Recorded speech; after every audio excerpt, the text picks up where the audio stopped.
Bonjour, je te retrouve avec beaucoup de plaisir. Et c'est un bonheur pour nous de découvrir la parole de Dieu. Cette parole qui nous éclaire, cette parole qui nous inculque ce que nous devons subir. Mais grâce à Dieu, nous remporterons la victoire. Aujourd'hui, nous verrons 3 mois, juste avant. Prions.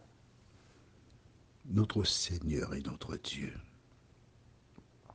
nous voici tes enfants. Là, découvrons à travers la parole comment par le passé tu as protégé tes enfants. Seigneur, merci pour la parole. Merci pour l'instruction, l'éducation que tu nous fais. De nous aider à ne pas regarder au récit, mais à l'harmoniser à notre vie. Seigneur, nous avons l'habitude jusqu'à présent de réagir ou d'agir comme par le passé, nos ancêtres nous ont inculqué des pratiques et nous sommes toujours dans la tradition. Mais là maintenant, nous voulons être dans la vérité. Merci de nous aider à comprendre que nous sommes régulièrement confrontés à des choix, à savoir être fidèles à Dieu ou de rejeter la parole de Dieu. Fais-nous du bien, cet esprit. Comme toi seul peux le faire, nous t'avons prié. Au nom de Jésus. Amen. Essaie d'imaginer. Lorsque Pharaon fait l'annonce de jeter les enfants dans le fleuve, ses conseillers, ses grands, ses généraux applaudissent des deux mains. Oui, parce que toutes les mesures qui ont été prises pour freiner cette affaire-là ont échoué. C'est sûr qu'en jetant les petits garçons dans le fleuve, nous réussirons. Attention, que se passe-t-il? S'il n'y a pas de petits enfants, de petits garçons, qu'est-ce que cela indique? Est-ce que tu penses que c'est tout simplement l'extinction de la race? Détruire? Jamais. Jamais. Quel est le projet en fait? Si tu vas aux Antilles, tu verras qu'il y a beaucoup de sang mêlé. Avant, les gens étaient noirs, noirs. Et là, tu vois qu'ils ont une petite couleur. Ils ne sont plus noirs, noirs. J'aime beaucoup, quand j'étais enfant, une chanson qui disait Noirs, noirs, noirs sont les Africains, etc. Tu n'as qu'à chercher sur Internet, tu vas trouver la chanson. Tu as vu, je t'ai dit qu'on a beaucoup de chansons. Dieu m'a doté d'un cerveau qui retient parfois très peu, pas toutes les chansons, mais certaines choses des chansons. Alors je t'explique. En tuant les petits garçons, le projet c'est quoi? Les petites filles qui grandissent. Eh bien, les Égyptiens iront vers elles et feront des petits esclaves. Donc il y aura toujours la main-d'œuvre. Et puisque ce sont les Égyptiens qui iront vers les filles hébreux, il y a une sorte d'attachement qui se fait en sorte qu'elles ne vont jamais, ces filles qui deviendront adultes, elles ne vont pas se révolter contre le père de leurs enfants. Un piège habilement monté. Ça ne te rappelle pas quelque chose? Non. Ça ne te rappelle pas une pratique des esclavagistes qui donnaient naissance à beaucoup d'enfants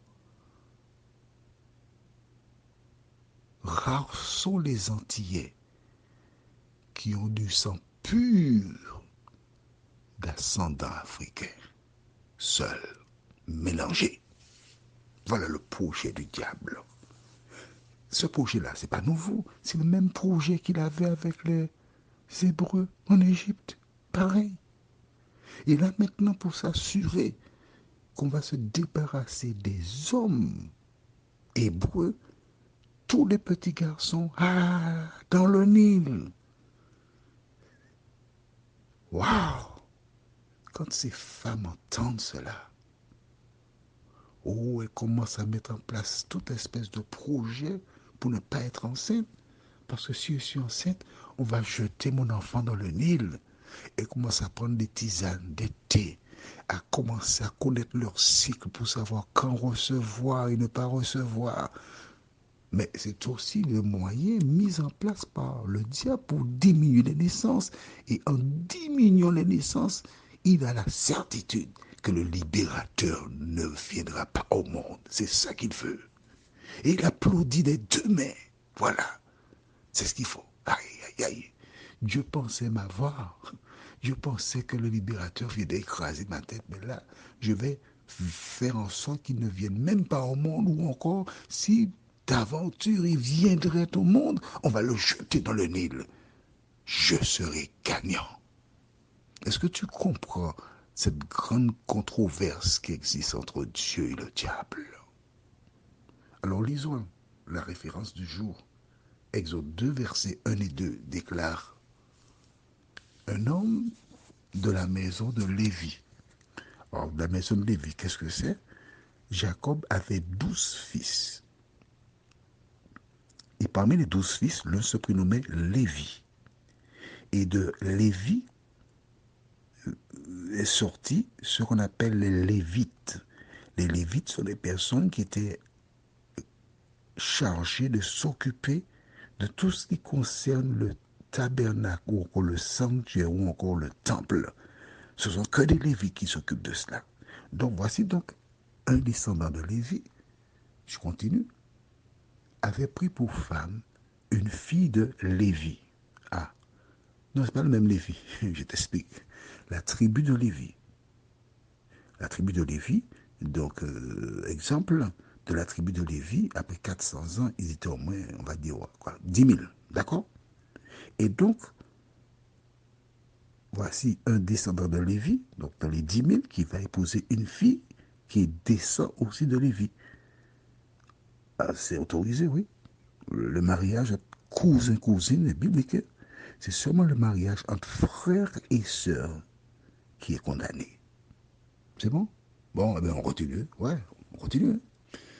Tu as bien compris ça. C'est ça l'essentiel, c'est t'aider à comprendre. Cette femme devint enceinte et enfanta un fils. Elle vit qu'il était beau et elle le cacha pendant 3 mois. La Bible dit, elle vit qu'il était beau.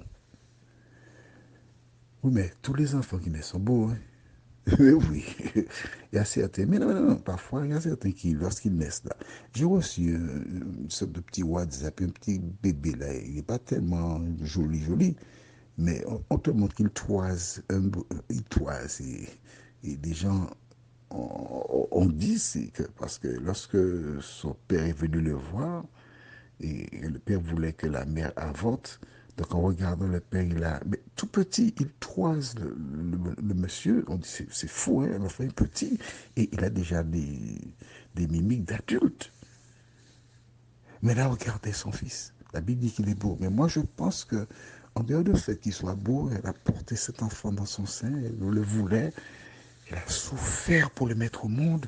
Et quand il est né, on a certainement mis quelque chose sur sa bouche pour que les cris ne puissent pas alerter les voisins.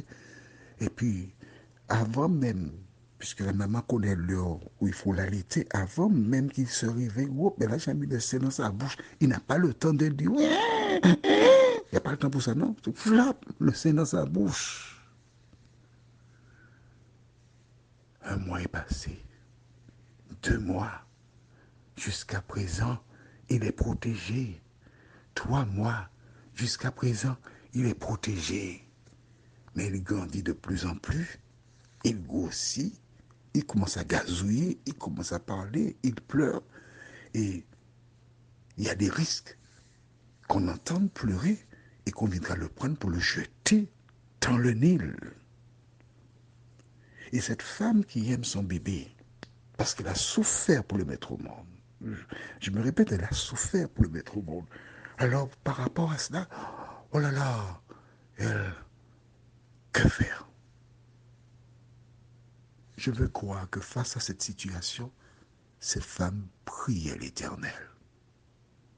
Lorsque tu te trouves dans des impasses, dans des voies sans issue, une seule solution, prier l'Éternel. Prions. Notre Seigneur et notre Dieu, nous te remercions pour la parole. Parce que nous commençons à comprendre mieux la parole. Merci Seigneur. Merci de nous aider jour après jour à la lire et que le Saint-Esprit nous aide à la comprendre. Cette grâce, nous te la réclamons au nom de Jésus et pour ta gloire éternelle. Amen. Je te souhaite une bonne journée et que l'Éternel continue de te bénir. Et à demain, si Dieu nous prête vie.